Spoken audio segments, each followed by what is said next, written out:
Olá a todos, sou o professor Douglas Oliani, presidente do Cinep Paraná. Estamos aqui hoje para convidar todas as associadas a esse podcast, junto com os doutores Luiz César Ismanhoto e doutor Juliano Siqueira, no sentido de esclarecermos um pouco, conversarmos um pouco a respeito da história desde 2020 para cá, do Cinep e aquilo que foram todas as modificações e a contingência que nós tivemos em estabelecer as regulações, os decretos e as legislações que nós tivemos ao longo da pandemia e nos lançarmos aí para o futuro com os novos decretos, o 10.530 e o 350.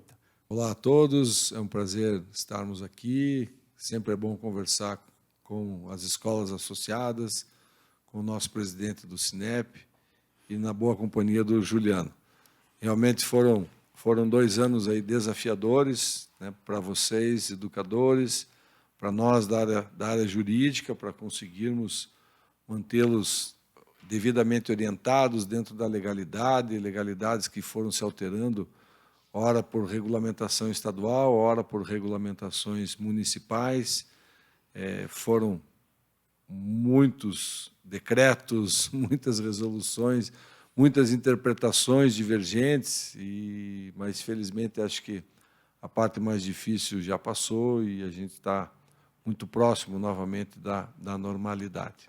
Tudo bem, pessoal? É uma satisfação a gente estar aqui hoje para poder olhar um pouquinho para trás e ver como que a gente enfrentou essa situação que, há 2 anos atrás, colocou o mundo de pernas para o ar, né?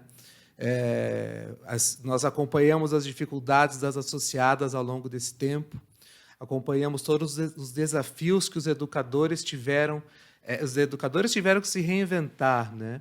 E, a cabo disso, junto com tudo isso, vinham as normas, os decretos que diziam cada hora uma coisa, o que podia fazer, o que não podia. E, felizmente, hoje a gente consegue olhar para trás e ver que a gente superou muitos desafios, muitos obstáculos. E o cenário hoje, nossa, né? Quem poderia esperar que 2 anos depois a gente estaria caminhando para algo muito próximo, né, da normalidade. Os desafios jurídicos foram enormes também, né? Nós tivemos tudo começou em março de 2020, ano passado não, são 2 anos já, né? Está fazendo o 2º aniversário aí da virada do mundo, né, de ponta cabeça. Tudo começou em março lá de 2020 e desde então, aos pouquinhos, a gente foi conseguindo algumas vitórias importantes, né? O sindicato atuou de maneira muito intensa para que a gente, aos pouquinhos, fosse conseguindo voltar. Então, lá em 20, a gente voltou no finalzinho do ano com as atividades extracurriculares. Aí, um pouquinho depois, conseguimos liberar os menores de 10 anos, até chegar em março de 21, né? A gente poder reabrir as escolas, não dentro da normalidade, mas um pouquinho mais próximos, né? Então é muito bom a gente poder olhar para trás hoje e ver qual foi o cenário e todas essas conquistas, né? Então, o que a gente pode dizer que é uma satisfação muito grande poder trocar essa ideia, conversar um pouquinho com vocês hoje.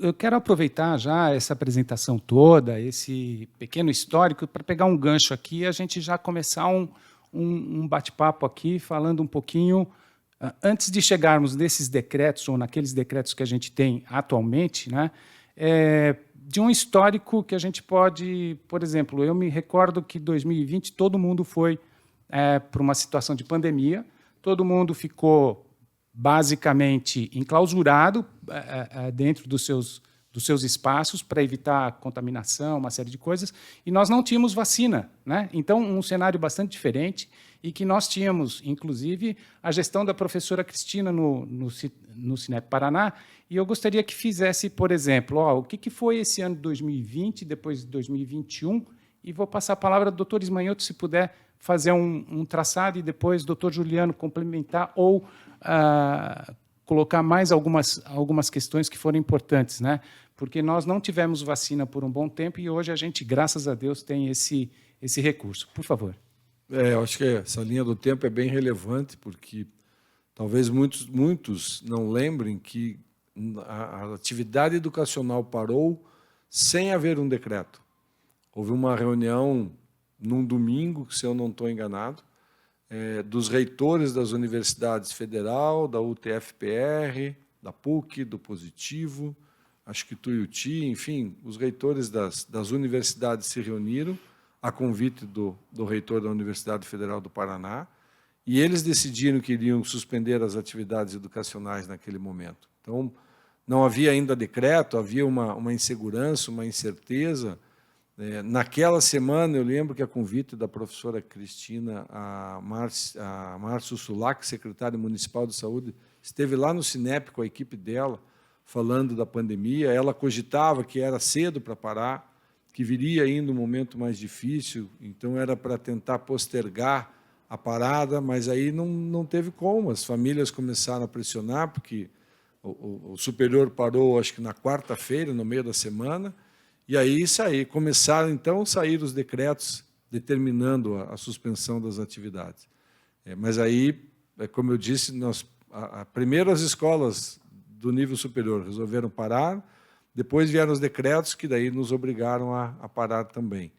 E realmente a falta de vacina e a incerteza de tudo, né? Incerteza da doença, incerteza da economia. A gente tem notícia de muitas escolas pequenas fechando, porque as famílias que trabalhavam e que usavam a escola para deixar seus filhos durante o dia, principalmente da educação infantil, passaram a ficar em casa, não precisavam mais deixar o filho na escola. E eu lembro que no início a gente dizia assim, será que isso... Tem gente dizendo que isso pode demorar um mês. Não, tem gente falando que acha que antes de julho não voltam as aulas. A gente acabou levando mais de um ano praticamente para voltar parte das aulas ou com outro conceito, né? Então, as escolas de educação infantil realmente sofreram muito. E, neste momento de muita incerteza, né, e de muita politização do assunto, acho que o Cinep teve um trabalho maravilhoso, intenso. A professora Cristina passava o dia se reunindo com as autoridades públicas, pressionando para tentar dizer que naquele momento nossa voz do segmento, era uma voz isolada, dizendo assim, olha, as crianças em casa, isso será um problema maior do que a eventual doença.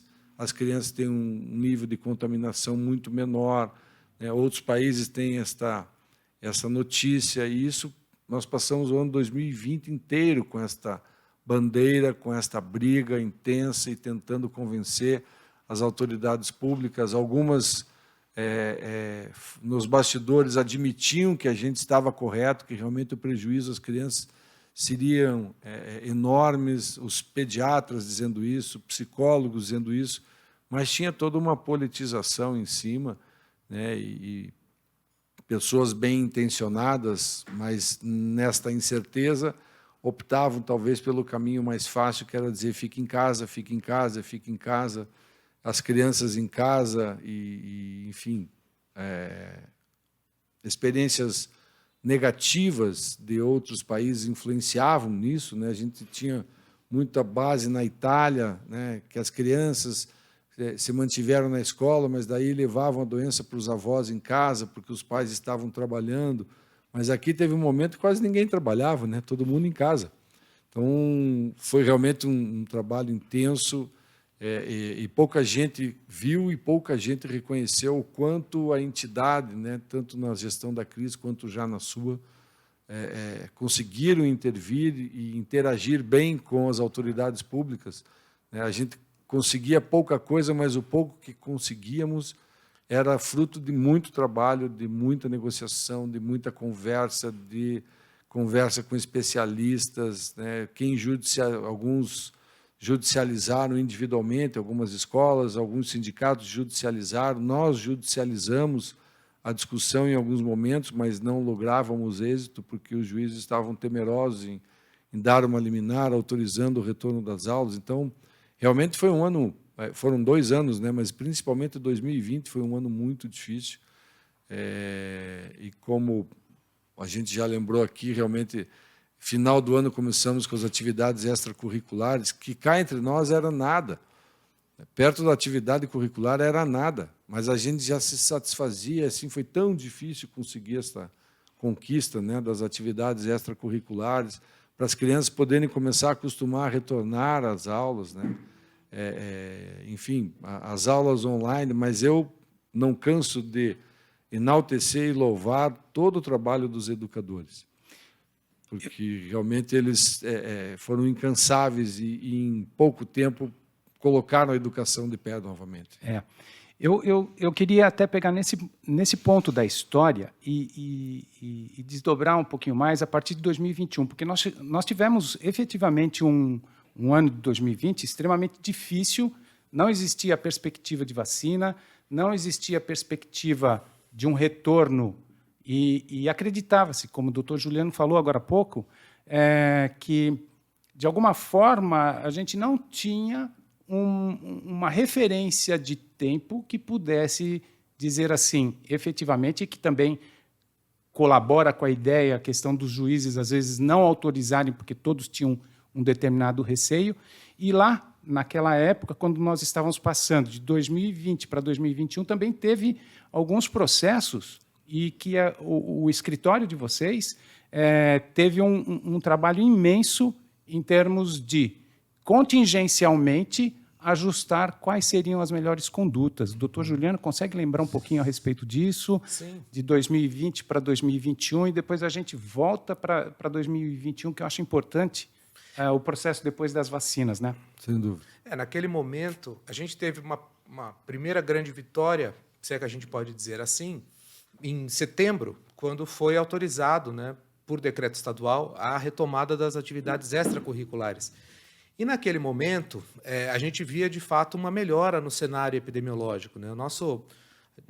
Nessa pandemia, nós também saímos um pouquinho da caixinha do direito, né? E precisamos ir para outras áreas, analisar outros dados, né? E eu me recordo que a gente fazia análise do relatório epidemiológico semanalmente, esperando uma brecha para que a gente pudesse demonstrar assim, olha, o cenário epidemiológico é melhor, e o prejuízo das crianças em casa, sofrendo violência alimentar. Enfim, havia uma série de mazelas sociais pelas crianças muito tempo em casa. Não só das privadas. Não né? só, exato. Especialmente nas escolas públicas, o relato imparcial era de que as crianças estavam muito desamparadas, né? Só em casa. Porque não raramente também a população de mais baixa renda já tinha retornado ao trabalho.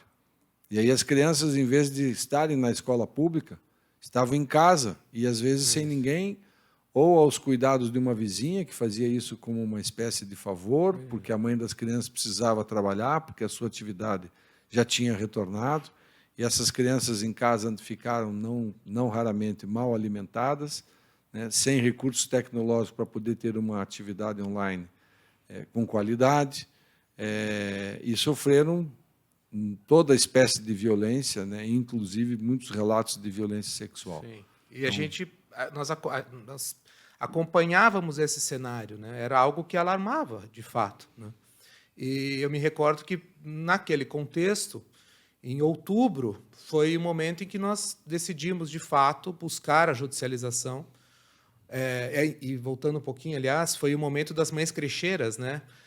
A gente começou a mapear a questão de muitas, daí crianças, filhas, né, ou crianças da rede particular, não mais da rede pública, que ficavam na mão de creches irregulares. Enfim, as pessoas começaram também, cada um, a procurar aquele jeitinho que podia lançar mão para enfrentar aquele problema. Então, preciso trabalhar, não posso levar para a escola, bem como o doutor César falou, põe lá na mãe, na vizinha, e, de repente, essa mãe tinha lá 15 crianças dentro de casa, da sala de estar da casa dela. Então, foi em outubro que daí nós realmente conseguimos mostrar um cenário epidemiológico muito favorável. Nós conseguimos fazer uma articulação muito intensa com autoridades, eu me recordo da área de pediatria, por exemplo, autoridades nacionais, que embasavam um posicionamento assim: é hora de voltar, é hora, pelo menos, da educação infantil, anos iniciais, um fundamental, né? Estamos falando até 10 anos, de fazer um retorno, mesmo que seja um retorno gradual.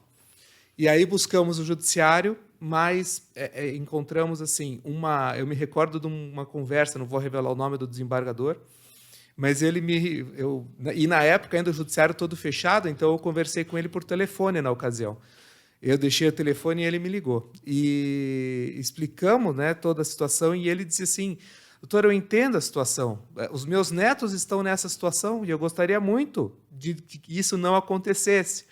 E aí eu lembro que, na ocasião, até ficamos esperançosos de que conseguíssemos uma medida favorável, mas o judiciário se mostrou reticente e com as suas razões, né? A gente não está aqui para discutir esse mérito. E sempre dizendo assim: essa decisão é do poder público, cabe ao poder público dizer de que maneira que ele vai conduzir essa tutela da saúde pública, digamos assim. Isso foi em outubro, e eu me recordo que essa questão se resolveu um pouquinho mais para frente, em novembro, dezembro, e foi justamente quando o município de Curitiba, através da doutora Márcia Sulac, editou em resposta a um ofício do Cinep, eles responderam dizendo que, de fato, haveria uma recomendação para a retomada das aulas na educação infantil até 10 anos.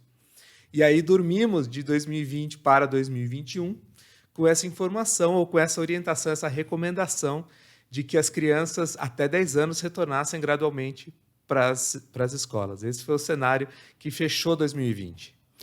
Eu marquei aqui uma coisa que marcou muito toda essa época, e aí entrando mais em 2021, quando a gente sempre frisou: a escola particular é um ambiente seguro. Sim. Né? Sempre tomou os devidos cuidados. A escola pública, ela tem o propósito dela, mas aqui, dentro da nossa condição hoje de falar do Sindicato das Escolas Particulares, eu quero até mandar aqui um elogio para todas as escolas, porque, de toda forma, todas elas mantiveram todos os regramentos. Né? Nós tínhamos lá 1,5 metro a cada espaço. Quando não tinha nada, porque, olha, suspende a aula por completo. Sim. A situação, vou versar aqui um pouquinho a respeito daquilo que o doutor Ismanioto também já colocou, a respeito da questão econômica dessas escolas, e que muitas, quer queira, quer não queira, acabaram sucumbindo e não conseguindo ir adiante. Então, eu queria pensar um pouquinho mais em 2021, doutor Ismanioto, alinhar um pouquinho mais adiante em todos os trabalhos e aquilo que a gente foi conseguindo aos poucos ao longo de 2021 também.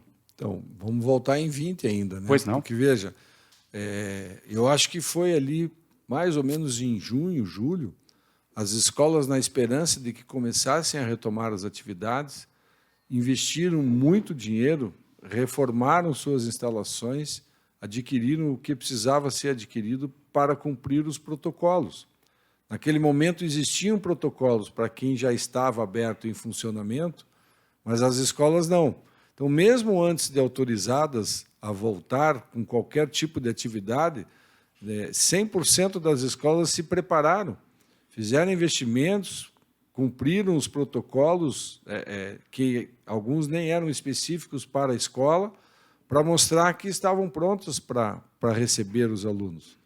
Mas aí vinha a frustração de que isso não acontecia. Daí saiu o protocolo. Quando voltarem as aulas, as escolas vão ter que ter esse protocolo. Todo mundo foi lá e fez a última adequação. E eu acho que isso foi ali por julho. E a gente voltou com as extracurriculares, se eu não estou enganado, lá por setembro só. Então, elas se prepararam o tempo inteiro para poder cumprir. Aí, quando voltaram as atividades extracurriculares, que algumas criaram até, né, para poder receber os alunos, então tinha aluno que ia na segunda, outro na quarta, outro na terça, outro na quinta, e aí algumas denúncias, fiscalização, a Anvisa chegando nas escolas de uma maneira, às vezes, meio agressiva, porque para as crianças eles chegavam lá e queriam entender o que aquelas crianças estavam fazendo lá, quer dizer, parecia que a atividade era ilícita, né? A gente querendo botar a criança dentro da escola, isso se assemelhava a uma atividade ilícita, o que é minimamente absurdo, né? Mas, enfim, foi tudo isso que a gente enfrentou e passou. Quando as aulas iniciaram em 2021, tinha uma limitação de alunos por sala de aula, um distanciamento, muitas escolas, para não dizer todas, principalmente das crianças menores, compraram aqueles acrílicos, colocavam em volta das carteiras. Enfim, como eu disse, as escolas fizeram brilhantemente o seu papel.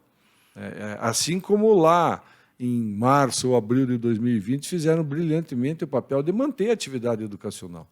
Nenhum professor estava preparado para fazer aula online, nenhuma escola tinha pensado um dia isso como um projeto. Se pensasse em fechar a escola, e em exagerar aí, em um mês, todas as escolas estavam adequadas à nova realidade social. Então, a escola particular ela conseguiu colocar todas essas tecnologias, esses detalhes que eram referentes ao protocolo de segurança sanitária. Quase que de imediato.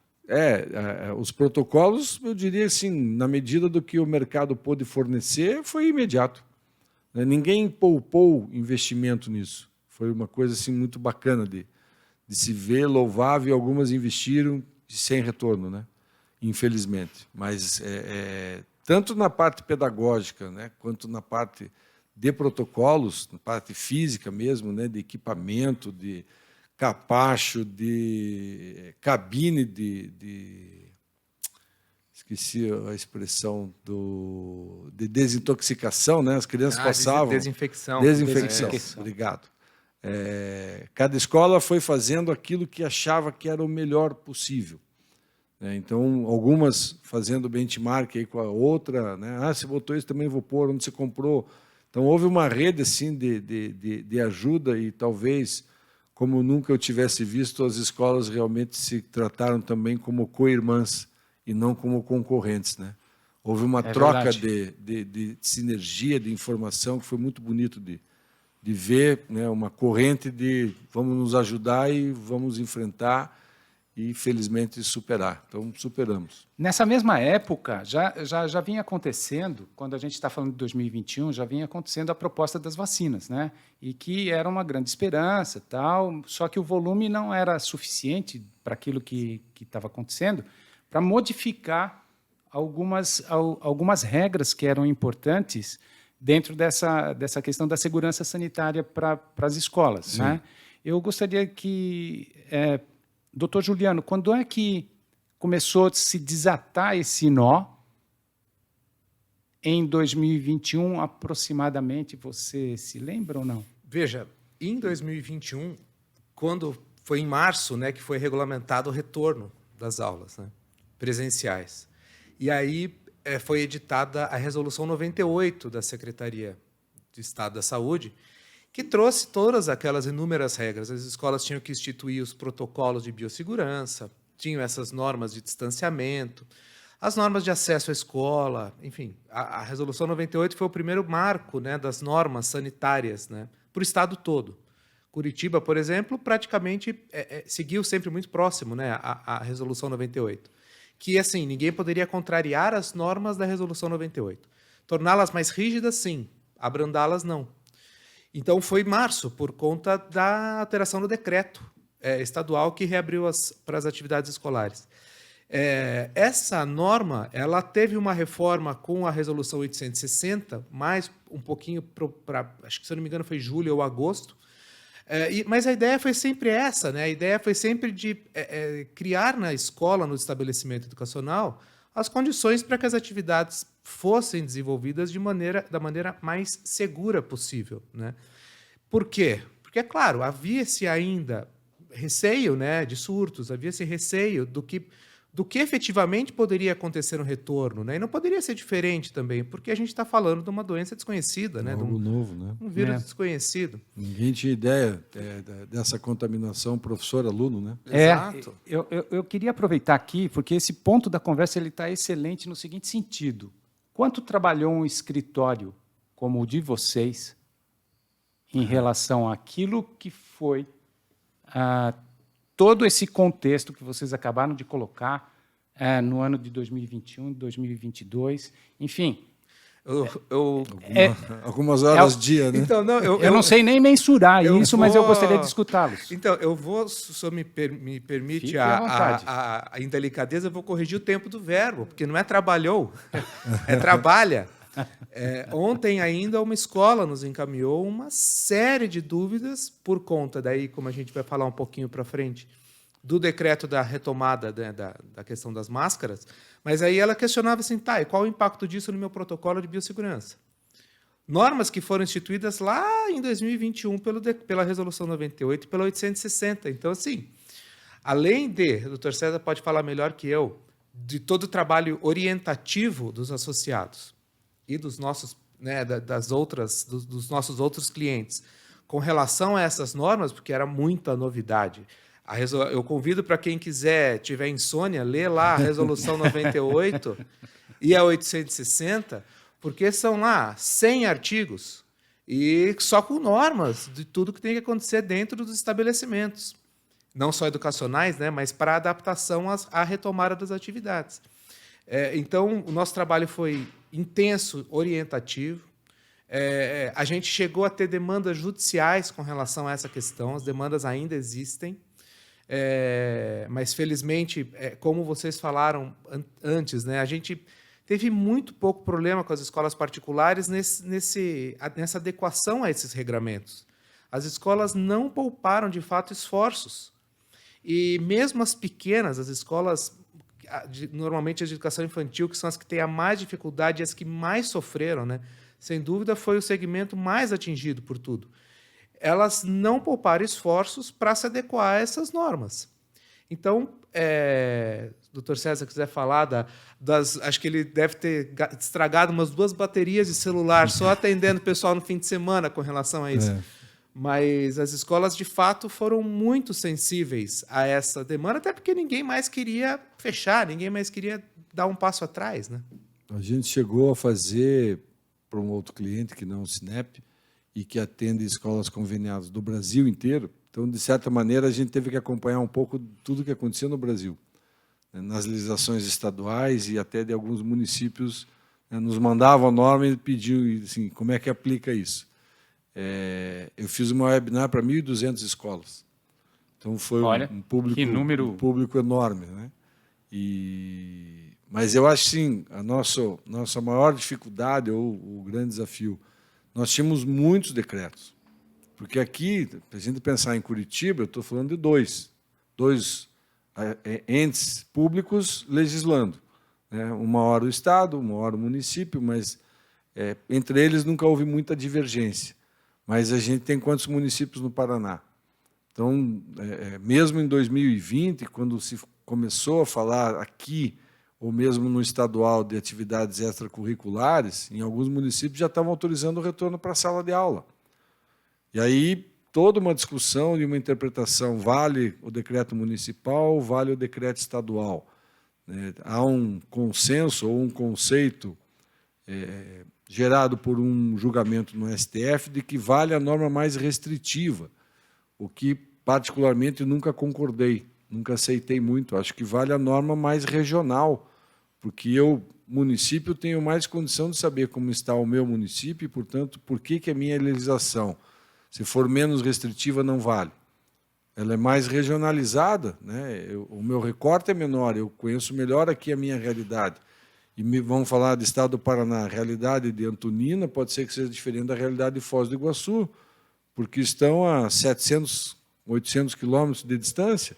Então foi divertido isso tudo, porque quando eu digo divertido, não é o menosprezo, Sim, mas sim. é deixar isso aqui de uma forma dinâmica de entender esse passado todo que a gente chegou numa questão que eu achei importante. Doutor Ismanioto falou a respeito dos municípios do Paraná. A gente, na nossa circunscrição sindical, são 200 municípios. Então, se você parar para imaginar o trabalho do escritório... E esses dois que eu citei estão na nossa base, por sinal. Estão. Né? Foz e Antonina. Então, pare para imaginar esse volume todo. Foi muito grande. Muito intenso. E era assim, claro, a imprensa querendo um posicionamento, e aí, a pedido do Sinep, muitas vezes nós tínhamos que ir para esse posicionamento. Então, tive muitas entrevistas ao vivo para rádios do interior. Hoje em dia, a tecnologia permite isso, né? Do meu escritório, eu fazia entrevista para rádios do interior, fiz entrevistas ao vivo para TVs, fizemos entrevistas gravadas para a TV, que foi horrível, porque a gente falou 5 minutos e os pontos importantes não foram ao ar. Na edição, só foi ao ar uma coisa que foi dita no meio, como um comentário, e que, fora de contexto, inclusive, manifestava de maneira diferente aquilo que a gente tinha efetivamente dito. Então, tudo isso sempre muito desgastante, né? E os diários e os entes legislam e gostam de divulgar isso muitas vezes à noite. Ou, falando agora no todo, né? Legislação trabalhista, que também foi muito... As alterações eram muito intensas, medida provisória. Isso aí é publicado meia-noite na imprensa oficial, isso aí é publicado 1h da manhã. Então, teve noite e eu rapidamente tinha que ler e passar orientação. Então, comecei, sem saber fazer isso de uma maneira organizada, comecei a fazer áudios e mandar para clientes, procurando um por um na minha agenda. Enfim, foi bem intenso, né, em todos os sentidos. Mas eu acho que, sim, de todos os segmentos, sem dúvida, o mais trabalhoso, aquele que mais brigou, que mais teve que trabalhar nos bastidores e fazer pressão política, foi a área educacional. Realmente, assim, as escolas poderiam dizer, bom, tudo bem, os pais, eu estou com uma taxa de inadimplência alta, mas eles estão pagando o serviço. Mal ou bem a gente está fazendo aqui aula online, então vamos ficar quieto aqui, se não vier para a escola, entre aspas, eu tenho uma economia de repente, né? Não tenho tanta energia, não tenho material de limpeza, posso reduzir meu quadro aqui de zeladoras, de inspetores, né, de porteiro. E foi ao contrário, né? As escolas ficaram o tempo inteiro brigando para poder voltar com toda a sua atividade, né? E o setor público tentando evitar que isso acontecesse. Então, foi um movimento, sim, interessante, que eu acho que pouca gente parou para pensar nisso. Para as escolas seria mais barato, mais cômodo ficar naquele esquema de aula online, não precisava ter brigado tanto se pensassem só de maneira mercantilista, como, infelizmente, alguém costuma pensar das escolas particulares. É verdade. Aí tem uma pimentinha. Então me diga a pimentinha e depois eu quero colocar mais uma aqui, o tempero vai ficar grande. Vamos mexer esse caldo todo. No meio de tudo isso, de repente aparecia quem? Procon. Então eu lembro, por exemplo, Guarapuava foi uma região que a gente teve uma movimentação muito intensa com relação a isso. Escuta, Sinep, que história é essa que as tuas escolas aí não querem dar desconto? Que história é essa aí que a tua escola está cobrando o mesmo... Olha que absurdo, cobrando o mesmo valor de antes. E aí a gente teve um trabalho muito intenso no sentido de, em primeiro lugar, né, demonstrar que, a partir do momento em que houve a suspensão o que houve foi suspensão de aula presencial. Mas as aulas continuaram. E a que custo essas aulas continuaram? As tecnologias. E aí foi todo um trabalho de demonstração que, felizmente, foi muito exitoso, mas para derrubar o primeiro impacto. De que, olha, não tem mais aula presencial, por que eu tenho que pagar mensalidade? Por que eu... Não. E aí a gente foi, passo a passo, demonstrando que, no fundo, aquela impressão de que teria economia era longe disso, que os impactos eram muito relevantes para as escolas. Só nos protocolos, né? Novos recursos didáticos, metodologias diferenciadas. Os protocolos de segurança que estavam lá obsoletos, sem uso, porque as aulas não voltaram, mas as escolas já tinham investido, já tinham se preparado. E, claro, manteve toda a folha de salário. Os professores, para dar aula online, ganhavam a mesma coisa do que ganhavam para dar aulas presenciais, né? Eu quero até colocar aqui mais algumas coisas que são importantes, e sem esquecer, né, que a gente teve aí alguns períodos que se estabeleceu o início da vacinação, né? Então, falar desse ciclo vacinal e hoje olhar para trás que o Paraná ele tem pelo menos já quase 80% do ciclo vacinal coberto, tal. Isso tudo para a gente é bastante interessante, mesmo porque a escola particular incentivou e trabalhou muito sobre isso, né?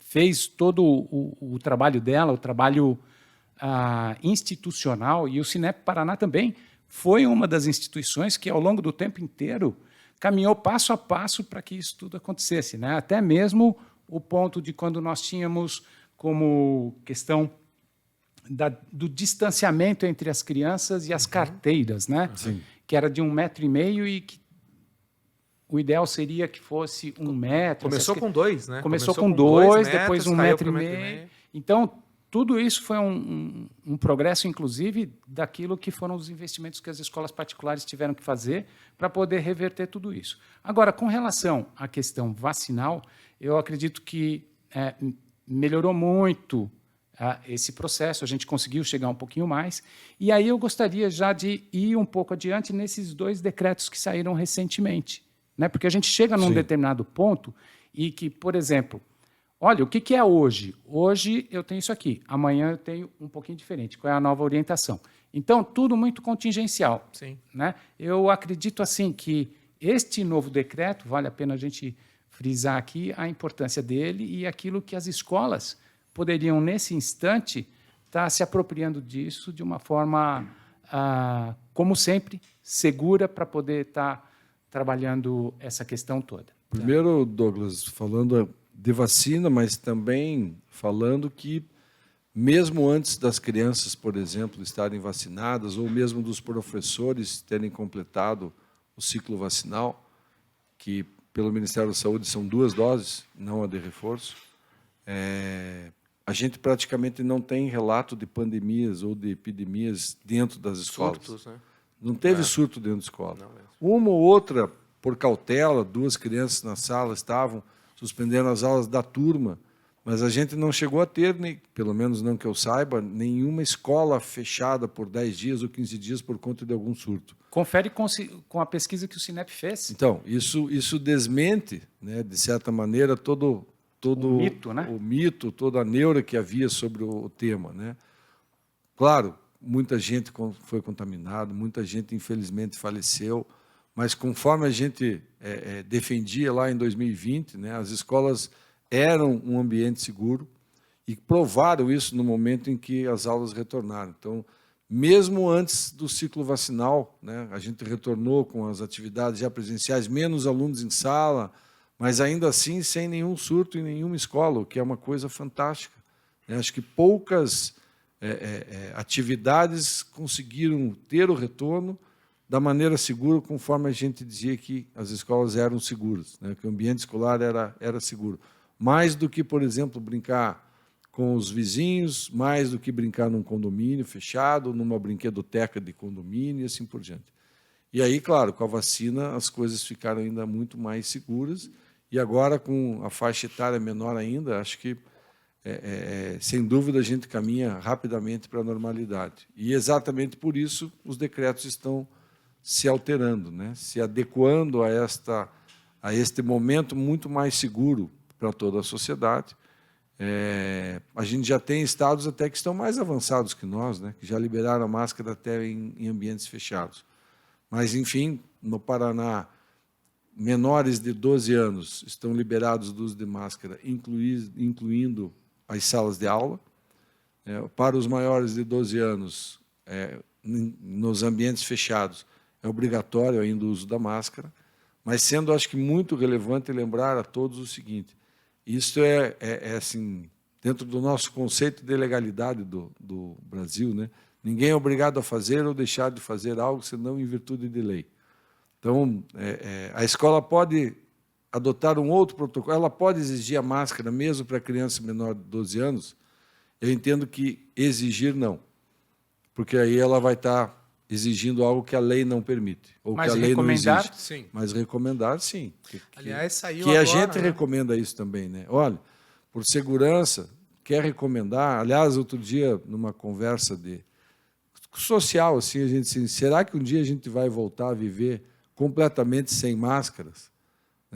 Será que eu ando de ônibus sem máscara daqui para frente? Porque assim como a máscara evitou o Covid, evitou outras doenças que nós transmitíamos, né? As pessoas ficaram muito menos gripadas. E, segundo os médicos, isso se deve ao uso da máscara, né? Então, interessante. até que ponto a gente vai voltar realmente a nunca mais usar máscara, mesmo em ambientes fechados de aglomeração? Não sei se eu vou me sentir seguro daqui para frente, independentemente do Covid, né?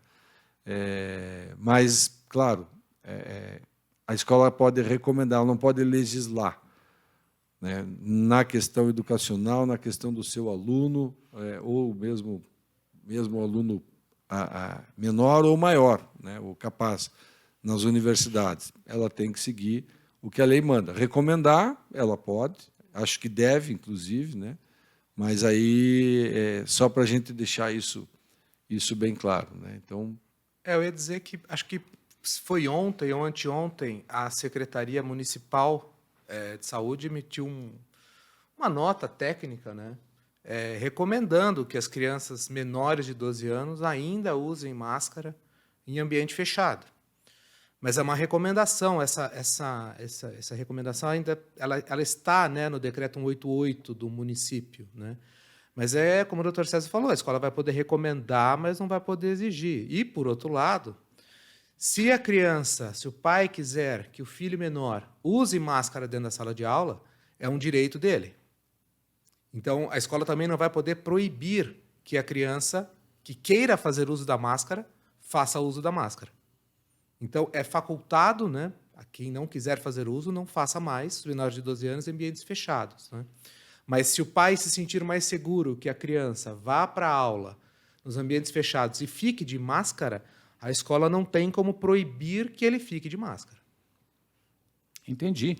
Então, dentro dessa atual situação, a gente observa um horizonte que, de alguma forma, ele fica um pouco mais flexível à utilização da máscara, dependendo do ambiente, dependendo da faixa etária, inclusive, né? Segundo esses decretos. Sim. e nesse momento a gente também já tem decretos municipais mais flexíveis que o estadual. Então, vou contextualizar um pouquinho. Ok.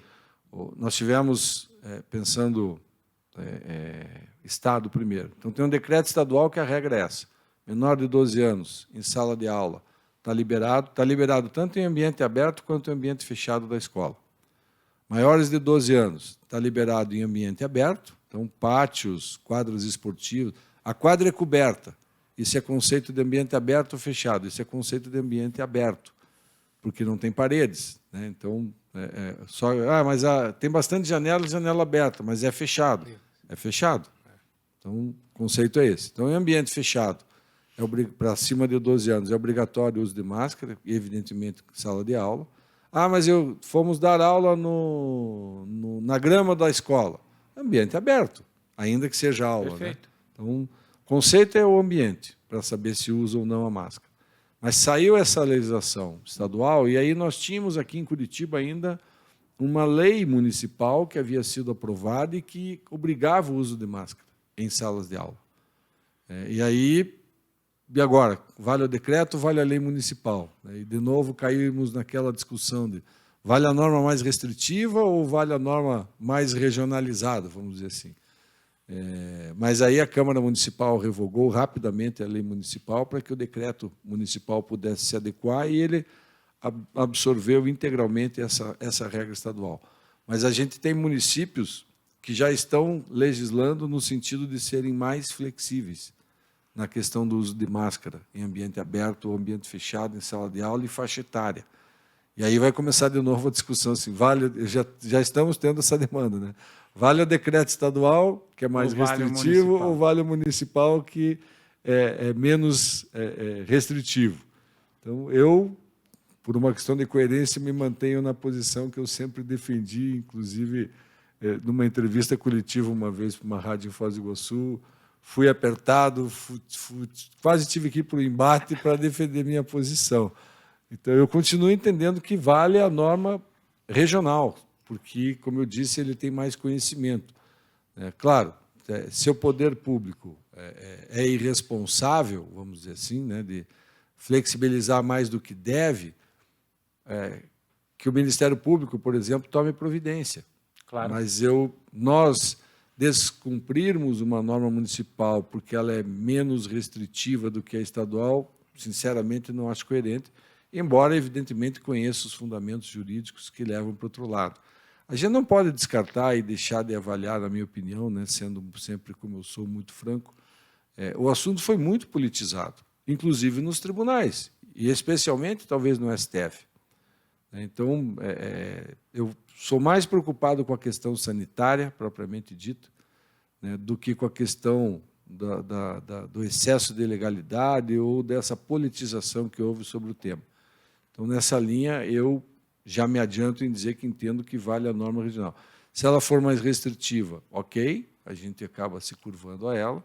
Se ela for menos restritiva, também ok, a gente acaba aderindo. Não me parece razoável que eu só reconheça a legitimidade no legislador municipal se ele for mais restritivo que o estadual, por exemplo.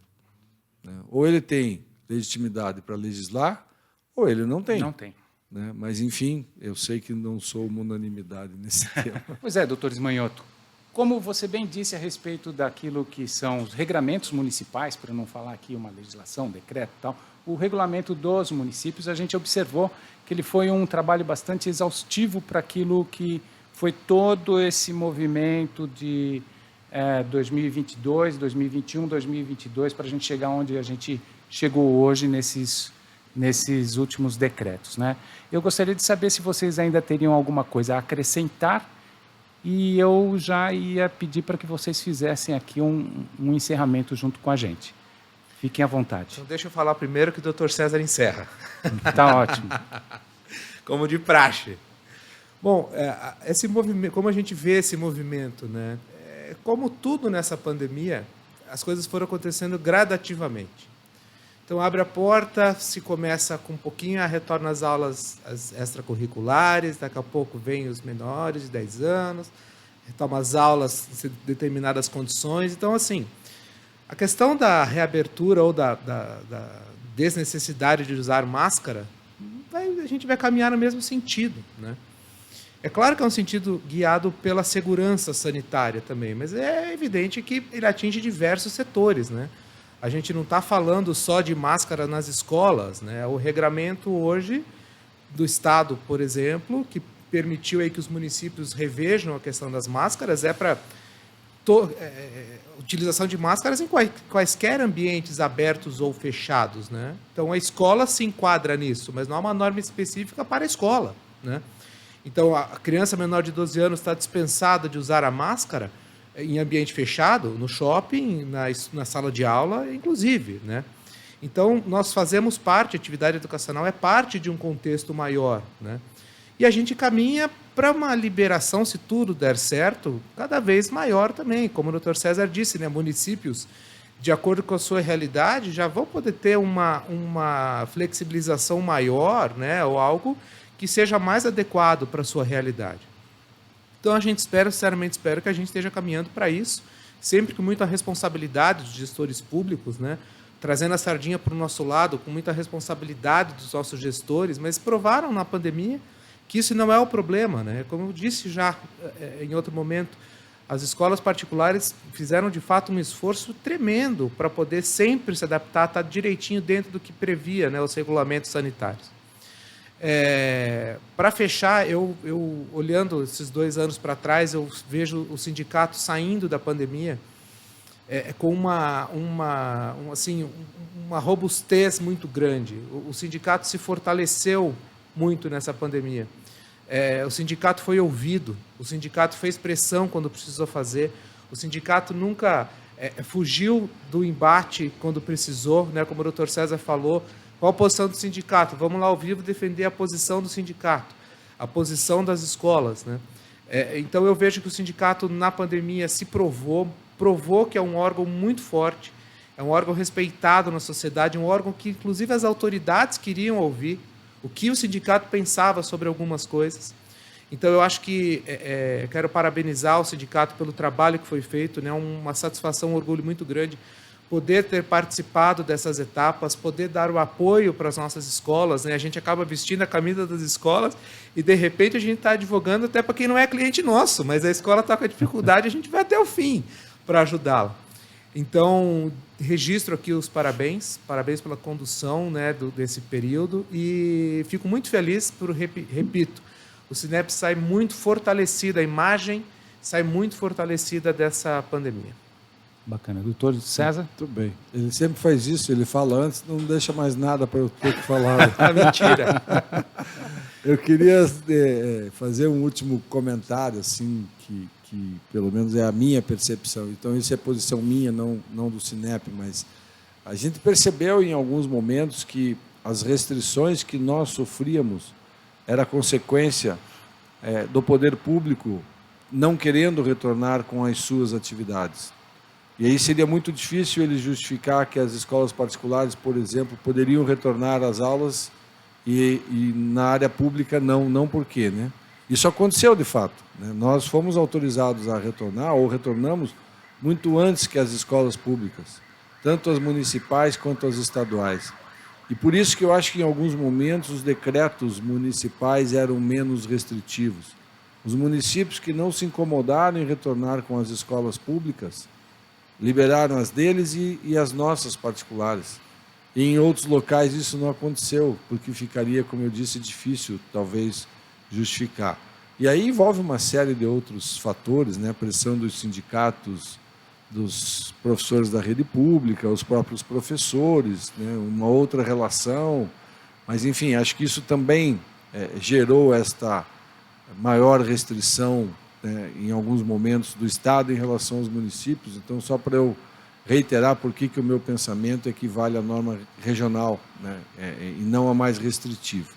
Mas, sem dúvida nenhuma, acho que a gente está caminhando rapidamente para a normalidade. São Paulo já está, né, o estado de São Paulo inteiro está liberado o não uso de máscara para qualquer faixa etária dentro de sala de aula. A gente já está com uma outra discussão na área trabalhista agora.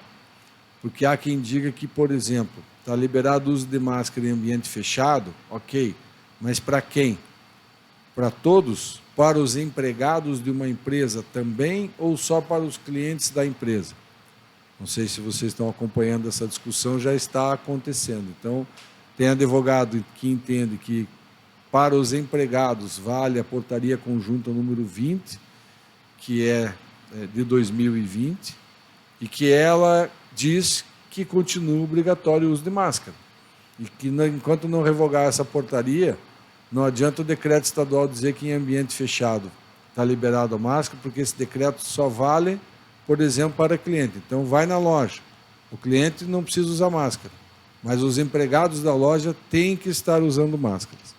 E há, claro, quem defenda que, se em ambiente fechado não tem mais utilização de máscara, vale o decreto estadual e não a portaria da União. Mas aí estão de novo dizendo, não, vale a mais restritiva. Mesmo sendo da União, vale a restritiva e não estadual. Então, mas isso é em relação aos empregados. Mas São Paulo já está enfrentando isso nas escolas, né? Então, assim, nesse conceito que se defende que vale a portaria conjunta número 20, os empregados, ou seja, os administrativos e os professores, continuam obrigados a usar máscara. A escola é obrigada a exigir o uso, e há quem entenda que não, que professores, empregados administrativos e alunos seguem a mesma regra sanitária do Estado. Mas eu não tenho dúvida que a gente, em pouco espaço de tempo, Paraná vai seguir o mesmo caminho, Rio de Janeiro já está seguindo, São Paulo e outros estados do Brasil, a gente logo vai ter a liberação também em ambientes fechados. Que bom. Eu também torço por isso, entendo que todas essas leads, né, elas deverão, em pouco espaço de tempo também, diminuir esse volume todo e, ademais, eu gostaria de agradecer vocês aqui por esse show de conversa que a gente teve. agradecer muito de coração Luiz César Vismanioto, doutor Juliano Siqueira. O Cinep Paraná sai fortalecido, concordo com vocês, e entendo assim, a nossa entidade é uma entidade bastante representativa nesse campo da educação. Sem dúvida. Então, muito obrigado a vocês. Nós é que agradecemos a oportunidade. Agradeço a vocês. Obrigado, professor. Um grande abraço. Abraço.